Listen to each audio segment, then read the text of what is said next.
The United Nations General Assembly has proclaimed International Day of Sign Language, which is today, in order to raise awareness of the importance of this language and to emphasise the human rights of people with hearing difficulties.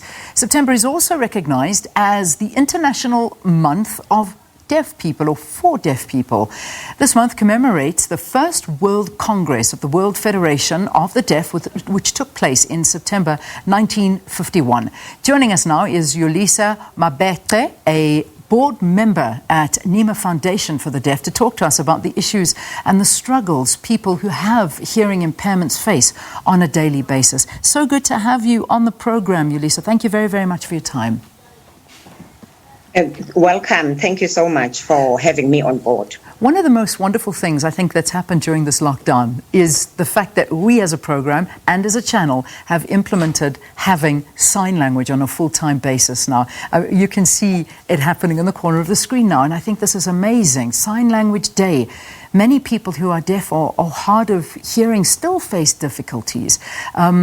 If it wasn't for this, they wouldn't be able to understand and be with us during the news. So this must be a great development for you as well.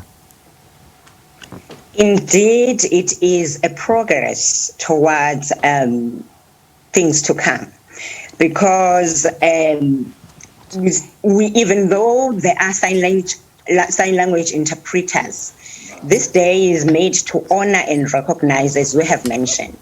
But there's still so much that needs to be done and understand to ensure that the rights, the basic human rights of people, of deaf people, is fully established and acknowledged in the entire value chain and worldwide. So it is not only in South Africa, but it is worldwide. So we still have a lot of challenges that needs to be taken care of. I know and understand that the government is doing something, but I don't think it is serious enough. So to have the sign language interpreters in media, it is still a step forward. Yeah. But there's still so much to do. We appreciate that. There certainly is. And I mean, I just want to give credit to our ladies, and who's with us at the moment is Phumza Sikumza, who is doing this for us. And they have alternated throughout the day and worked tirelessly to empower those with hearing impairments, which is so important. According to your organization, there are 4 million people with hearing impairments here in South Africa, and many of them do exceptional work without any recognition. Perhaps you can elaborate a bit on this for us.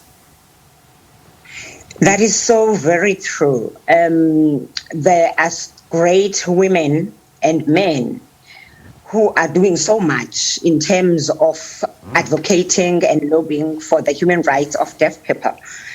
And we have the Neema Foundation, Judith, that is tirelessly working towards realization of Neema's foundation in ensuring that deaf women, deaf people and families and their families and children get to have their human basic rights, which is access to education, quality education, in fact, because there is access to education, but it is not quality education.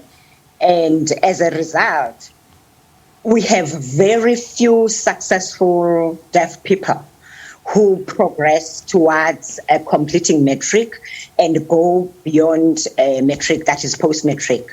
So it is very, very few. We have people in parliament who are qualified. We have people all over, but it is just a drop in the ocean for now. Mm-hmm. So there's still so much that needs to be done. Yeah. I mean, how often are youngsters left inside regular schooling without a hearing problem being properly diagnosed? Can you come again, Leanne? In terms of learners that are within the schooling system, how many of them actually stay inside the regular schooling system without actually having a hearing problem being properly diagnosed? And this, of course, puts them at a big disadvantage. Yes, there's so much. For example, we in the learning environment at schools, we have about plus minus 10,000 learners in schools, and most of them they drop out because the system doesn't allow. I think it's the challenges at that we're still facing, that even some of the teachers, they cannot be able to address learners in sign language. So hence the importance of this day to say we need more sign language interpreters, we need more teachers to be trained in sign language, because the dropout is amazing. The dropout is amazing from those who, they cannot even complete a matric because the teachers themselves, they are not very glued in terms of sign language. We have schools that are doing very well in terms of teaching, the methods they use and understanding, but still some of them were still using oralism. That is, they're trying to talk, and whereas deaf people, they have got different understanding. They cannot all lip read. And so it's still a very, very, very big challenge, Leanne. Indeed it is. And we thank you for your time. I'm sorry that we had to cut it short here. We've got to say goodbye here on the program, but I'm glad we managed to at least touch on just a few of the issues that we've got here. And I'm going to say thank you in sign language. Yolisa Mabece. Thank you so much. Gender-based violence, it's awesome. One of the things. A very big issue as well. We'll invite you back. We'll hopefully be able to speak International Sign Language, or International Day of Sign Language, commemorated today. So that's why we needed to just at least visit this topic. Thanks for watching, everybody. We've got to say goodbye.